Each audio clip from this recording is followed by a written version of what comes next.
So in this video, I'm going to talk about the 4 different types of Bigfoot grifters that you might encounter in the wild. So just as a disclaimer here before I begin, I just want to say that any characters that I mention in the story, or in this video rather, are completely fictional, and any similarities to anyone real, either living or dead, is entirely coincidental. So anyway, let's begin. So the first type of grifter I want to go over is what I like to call the expert, the so-called expert. Now, this type of person is usually motivated by either narcissism, money, or some combination of the two. So this person is the type of person who has analyzed the exact same pieces of evidence over and over and over again, and they've repackaged the same results into different packages in order to sell their opinions and monetize them over and over again. Whether that means selling books that contain the exact same conclusions that they originally made, rewriting the exact same books over and over again. But anyway, this is the kind of person that sells themselves as uniquely qualified due to like a past career or past educational experience, or maybe even some sort of a past experience. So this type of person is the Dunning-Kruger effect manifest. This is also the type of person that will instantly disregard any opinions that oppose their own, because this is the person that's the expert. Because they're the expert, that means that their opinion is automatically more right than everyone else's. So to this kind of person, especially the ones that lean more on the narcissistic side, to be proven wrong or to admit that they're wrong about anything means ego death. And so there's nothing that scares them more than that. So to admit that they're wrong is a fate worse than death for them. And so they're never going to admit that they were wrong about anything. So it's like feeding a baby steak, right? His body is just not going to accept it. You try to force feed a baby steak, his body is going to reject it. And much the same way that the expert is going to reject any new information that doesn't support their previously held beliefs. So just as an example here, let's talk about a fictional example of a so-called expert. So let's call this fictional person Phil Buns. Now, Phil Buns is named Phil Buns because even though he is kind of an older gentleman, he never skips leg day at the gym. He's always seen at the gym doing squats and kettlebell swings. So anyway, Phil Buns. Phil used to do costumes and makeup for his daughter's middle school drama team. So Phil Buns thinks that makes him uniquely qualified to talk about potential Bigfoot costumes found in certain pieces of footage.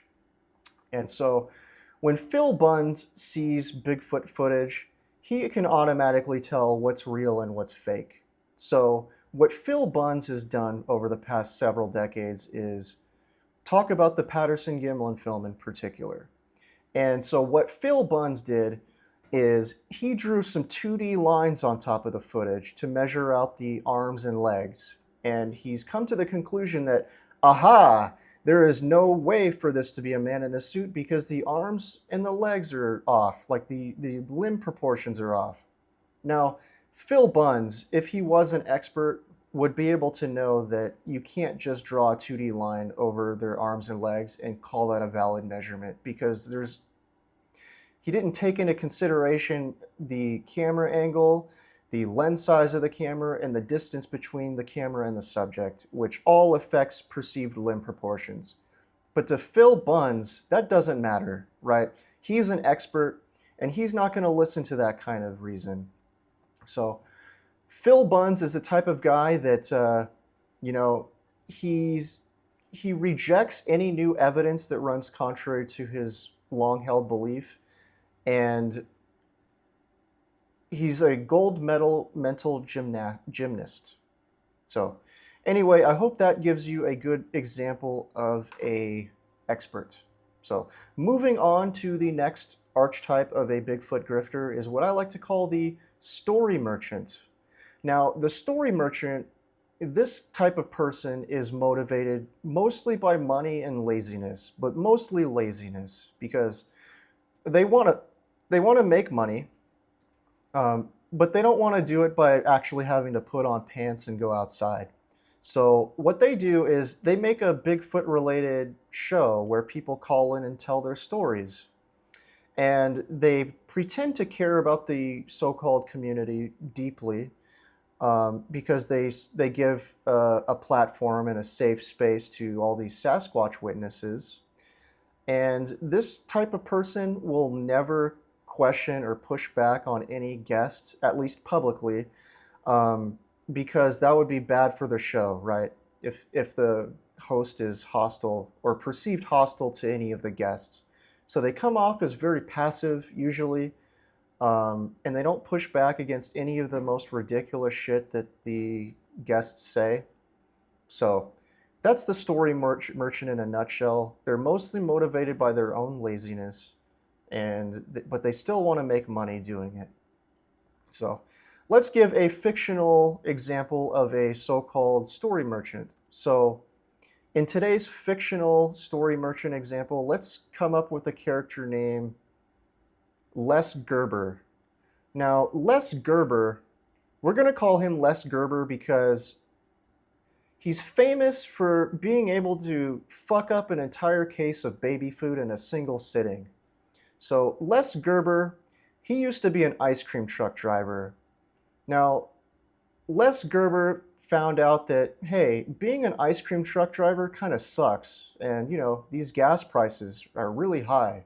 So Les Gerber wanted to find something easier to do. And so what Les Gerber did was he said, hey, I'm going to make a podcast because that sounds easy.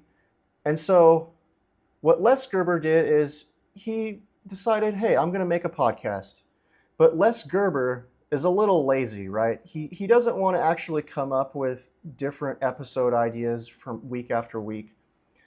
He doesn't want to do any sort of like creative writing. He doesn't want to like do anything that takes any extra effort, he doesn't want to actually take a creative endeavor on. So what he does is he comes up with an idea to outsource all of the heavy lifting to his audience instead. And so he makes this call-in show where his audience calls in and tells these Sasquatch stories. And what he does is he just sits back and he listens to them tell their stories, and he doesn't care how crazy they are.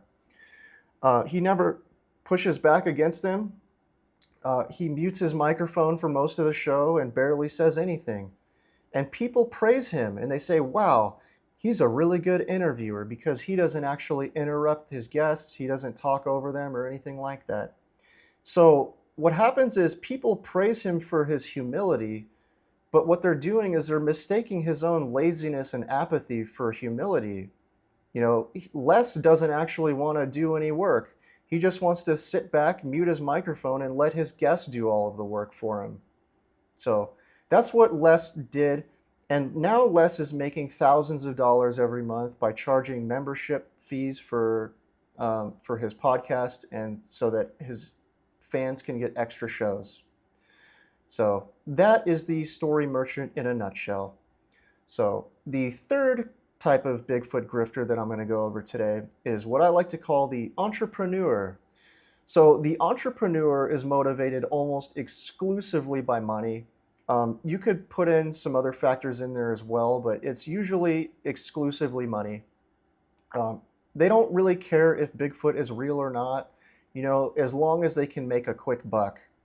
So these people, they have no problem selling out, whether that be signing a deal with some like VH1 reality TV show or something like that. They don't care. They'll do anything for money. They'll sell t-shirts, they'll sell dad hats, they'll sell coffee mugs. They'll sell bags of Vaughn's coffee with a Bigfoot logo on it and mark it up by 5 times the price it should be and sell that. They don't care.